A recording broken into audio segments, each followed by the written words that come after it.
ба ҳама салом дӯстони азиз, хушомадед ба канали мо ва ба видеои имрӯза. Шод аз он ҳастам ки бо мо ҳастед ва видеои навбатиро тамошо карда истодаед.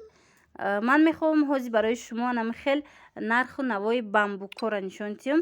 Бамбукҳои навинка ки сангҳои дизайнер доранд ва инчунин нархи материалҳои дубайскиро, яъне ки янамун шолкҳои дубайскӣ ки ҳам пелагӣ ҳам мегӯянд, ҳамонро нишон дода фаҳмонам. Ин дизайнериҳо 185 сомонӣ гуфта истиянд бамбукша.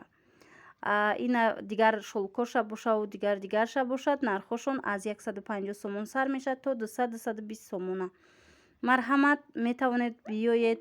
Ман ин навора аз корвони шаҳри Душанбе, аз тарафи корвонсити дарвозаи Нолевой, дуюм ряд ба навор гирифтагӣ ҳастам.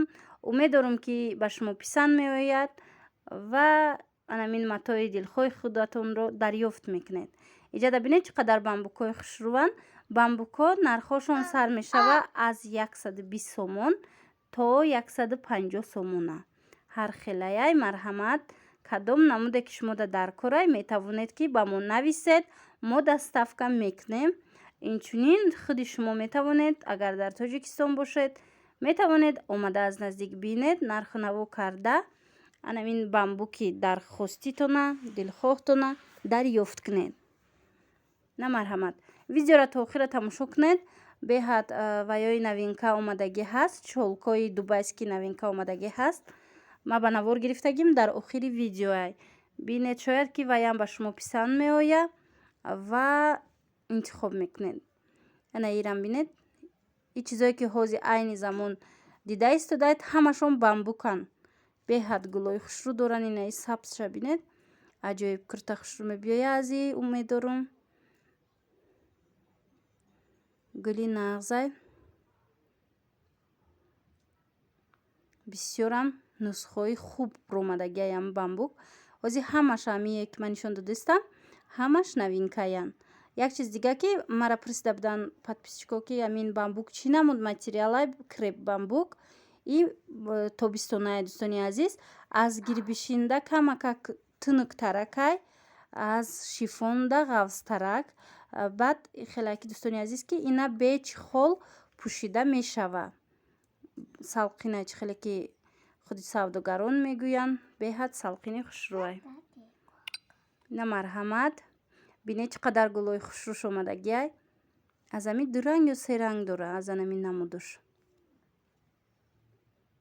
бо омада як бори дигар худи шумо аз наздик бинед, нарху наво карда харидорӣ кунед. дар ҳар видео ман огаҳ мекунам ки шояд ҷоеро ки ман ба навор гирифтагим, шояд ки қимат фурӯшанд. ҳамон ҷое ки моро иҷозат метиҳанд, ҳамон ҷоро ман ба навор мегирам. барои ҳавай дӯстони азиз, агар дар Тоҷикистон бошед ва матохар бошед, метавонед ки омада як бор бинед. Ростига паплину наи баъзе чизоро ки аллакай мешиносам савдогаро ҷои оптумша бисёртар иҷозат метиҳанд. медонам ки арзонай, ба навор гирифта пешниҳод мекунам. вале на ин бамбука бори аввал ҷои нава ба навор гирифтаистам, намедонам ҷои оптума ё ки дона. барои ҳавай як бор хитон бо омада нархошона муқоиса кунед, баъдан харидорӣ намоед. вале аз рӯи фаҳмиши ман ин нархҳои хуб ҳастанд, беҳад гулои хуб доранд. баъд як чизи дигар дӯстони азиз ки баъзан вақте ки намин мато вориди бозор мегардад, аввалда қиматтаракай ва чун мисол як ҳафта ё 2 ҳафта ки гузашт, вақте ки чанд нафар аз анавай мато оварданд, нархошон аллакай бо камакак 10 сум 20 сум арзон мешавад. ҳамин чизам ба назар гиред ҳангоми дидани мато ва харидорӣ карданаш. ина бинед, ино ҳамаш бамбук. духтарако бисёр вақт аз анамин инстаграм ё ин ки фейсбук суратҳои ҳамин материалҳоро мада равон мекунанд дар ватсапам ва мепурсанд чанд суман и чӣ хел материалай. ҳозир ман дидаистам ки бисёри анамун суратҳои равонкардагӣ ино бамбук будиянд. ман гумон мекардам паплинанд, вале бамбук будиянд. ана ин намудуш бошад, нигиндоруш 120 сомонай. ҳозир чанд тай дига ҳаст рангош, анамино. вале ино камакак аз анамин бамбукҳои ҳозирада камакак фарқ мекунанд. И камакак ғафстаракай мисли гирбишинай материалаш, вале ҳозир дар ҷои бамбуко фурӯхта шуда истодааст ва савдогар и материала ҳамчун бамбук ба мо нишон дод. Марҳамат. Вале чун аз наздик бухтон мебинед, камакак сифаташ дигартарай, ғафстаракай аз бамбуки ки ҳозир нишон дода будам. ина марҳамат. нархаш 120 сомон нигиндоруш. И нархое ки ма айни замон гуфта истодам, нархҳои донаян. Касоне ки мисол бисёр гирифтан мехоҳанд, бо арзон мешавад. Марҳамат. тамошо кунед, бинед кадомеш дар кор бошад. сураташро нагирифта ба ман равон кунед дар WhatsApp. мо тавассути почта ба шумо равон мекунем. Ба Русия доставка дорем. набинед чӣ қадар рангҳои хушрӯ дора. инам чӣ хеле ки гуфтам, ғафстаракошай то анамин зарда ваяй материалшон ранги гирбишинай, вале дигарош бошад бамбукан.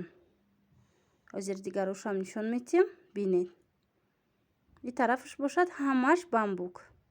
сабукаки хушрӯ. на марҳамат чӣ қадар ранги хушрӯ бинед. тобистонда аз и беҳад платьёи хушрӯ меброя.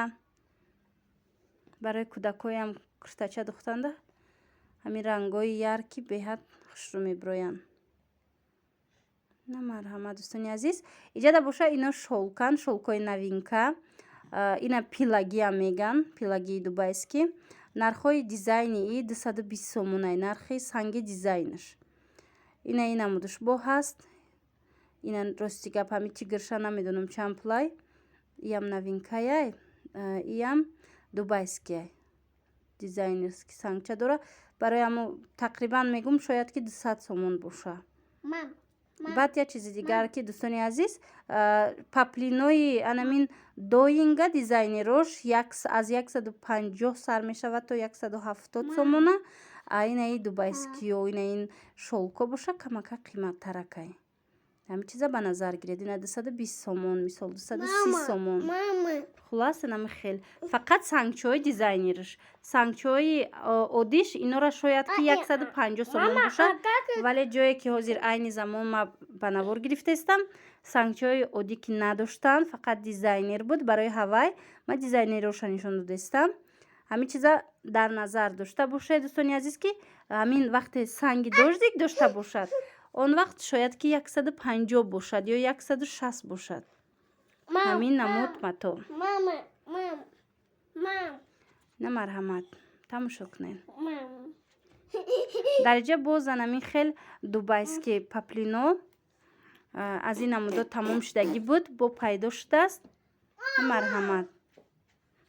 агар хоҳед ҳаст. ино нархошон аз 150 сомон сар мешавад то 200-180 сомона. ҳамин намудор.